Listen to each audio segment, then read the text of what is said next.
So what you just watched were a few snippets from a spec project that I created around 2 years ago for a hiking maps app called All Trails. It was something I wanted to do for fun, but I had literally no budget for it, so I did almost everything from pre-production to filming to editing all on my own. My girlfriend helped out as a production assistant, and the person in the video was a friend who was willing to help me in his free time off of work. And even though there are a few things that could have definitely been better, one thing I really wish I could have done better was the voiceover for it, which I also did by myself because no budget. So in this one, I decided to revisit that spec project and see if I'm able to make it better using the relatively new voiceover AI feature from Artlist. And spoiler alert, I think that it worked out pretty well, but you will just have to stick around until a bit later in the video when I'm actually gonna play the full new version. And if what we talk about in this one happens to be interesting to you, you can use my link in the description to check out everything that Artlist offer, including the voiceover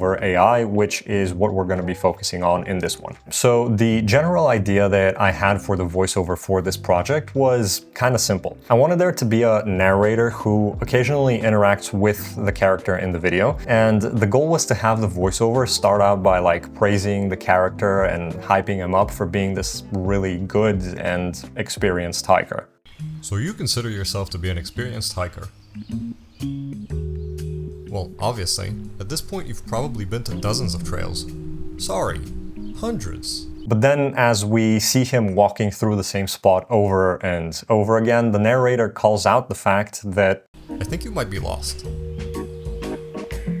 And for the most part, I wanted the tone of the narrator to be friendly and uplifting, but also kind of cheeky at times. And again, if I had the money for it, this would have ideally been someone who knows what they were doing, but instead it was me. So when Artlist revealed their new voiceover feature and I watched a few videos about it, I was actually very impressed with the results that people were able to get for their projects. And I immediately thought back to my spec project and how having something like this would have been insanely helpful back then. Now, the first thing I had to do was find a voice that fit what I had in mind for the narrator. Like I said, I wanted the overall tone for the video to be comedic and lighthearted, so I tried to stay away from the voices that were too dramatic or emotional or inspirational. So the one that I landed on is called Wit. It is a male British voice, which is almost exactly like what I had in mind and would have gone for if I had the budget for it. Our splendid sparkling water. Now, at first, I was thinking of just writing out the entire script for the voiceover and having the AI do its thing, but I ended up not doing that. Instead, I decided to go 1 or 2 sentences at a time because that way I could have more control over how each of them sounds. At the top of the voiceover section on Artlist, you have some settings that you can tweak, which are universal regardless of which voice you pick. And each of the settings actually comes with its own AI-generated voiceover that explains what they do.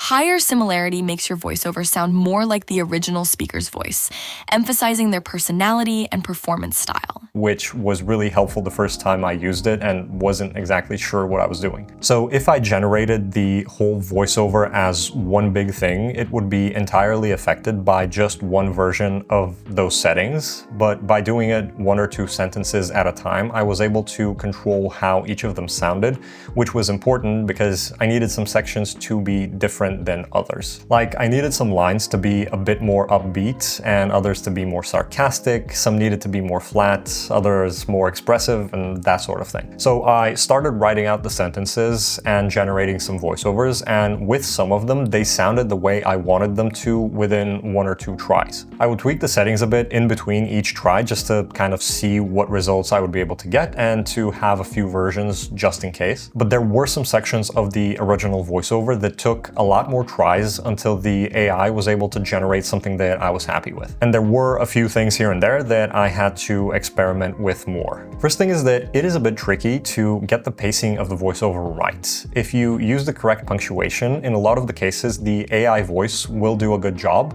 but not always. So sometimes I actually had to write some sentences in a way that wasn't exactly correct to get the AI to say things the way I wanted it to. And it was the same story with getting the right inflection on certain words.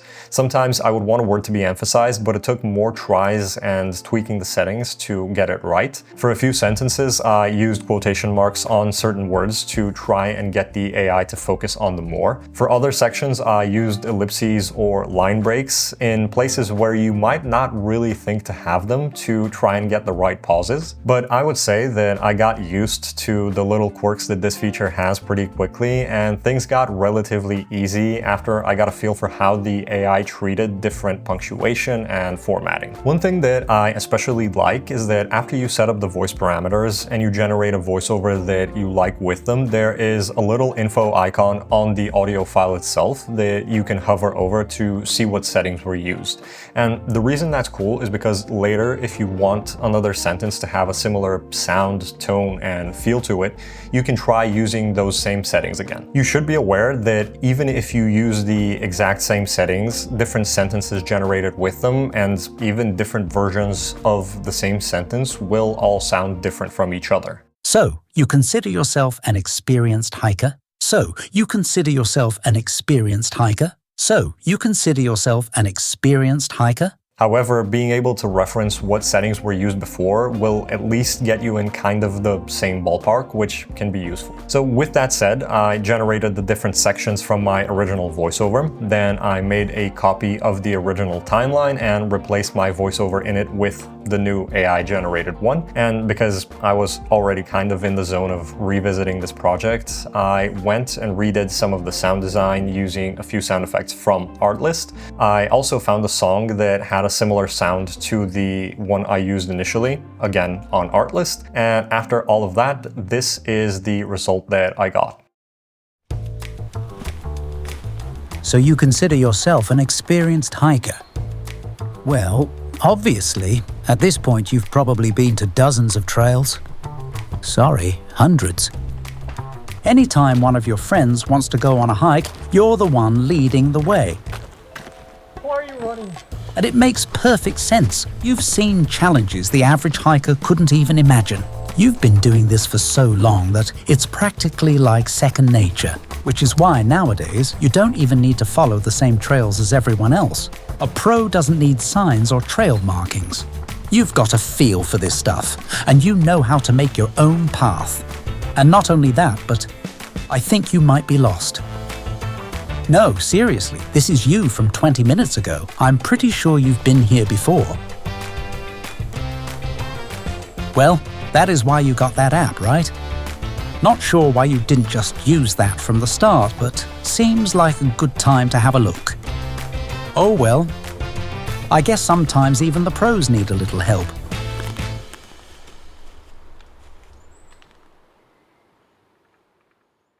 So feel free to let me know what you thought about that. Now, I'm aware that there are a lot of things I could have done better with this project, but the fact that there are tools out there like this AI voiceover from Artlist that allow me to go back and try to improve it years down the line is pretty crazy. And to be completely honest, what I did for this one wasn't even that huge. Like, I stuck pretty closely to the original voiceover that I did myself back when I first created this spec. I did make a few small changes, but for the most part, it was almost like the old thing. But if I wanted to, I can go and do the exact same thing with one of the many other voices that are on the platform.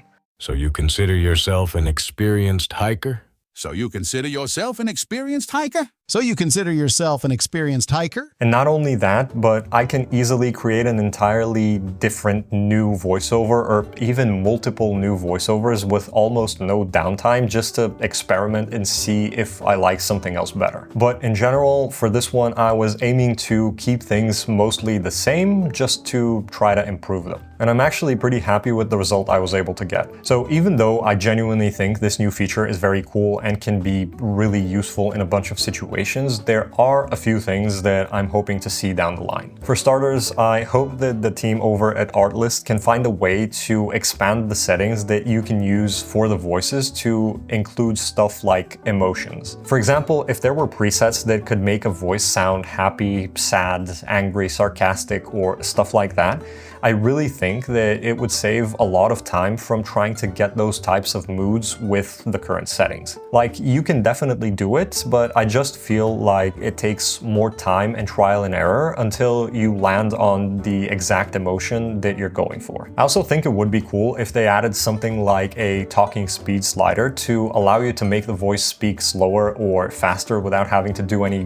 goofy punctuation and formatting, especially when trying to make it speak slightly faster.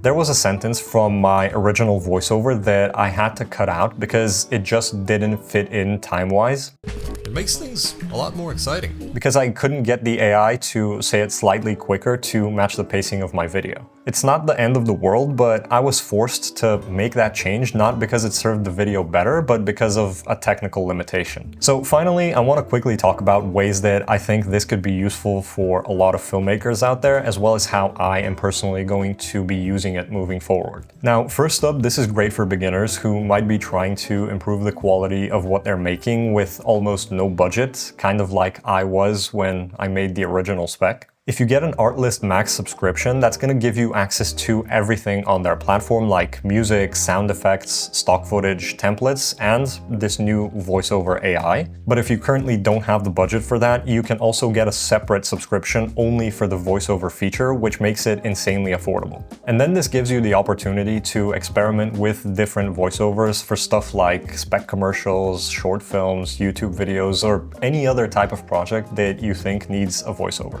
Or maybe you're not confident in your ability to record your own voiceovers yet. But even if you're not a beginner, if you're someone who's more experienced, there are ways that something like this can help you as well. For example, if you're working on the voiceover for a project, using the voiceover AI on Artlist, you can experiment with as many different versions of it as you need during pre-production.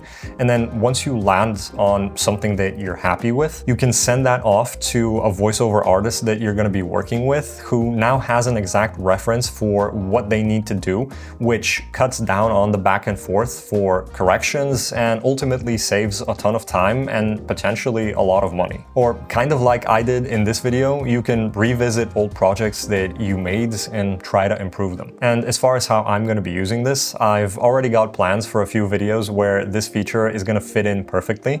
I've actually started planning them out already. But aside from new projects, I think I'm actually going to revisit a few other old ones like I did with this spec ad to see what I can do to them. Like, for example, there are a few projects that I've done where the people in them are speaking in Bulgarian, but I might try to kind of do an English dub of them so that I'm able to share them with people outside of my country more easily.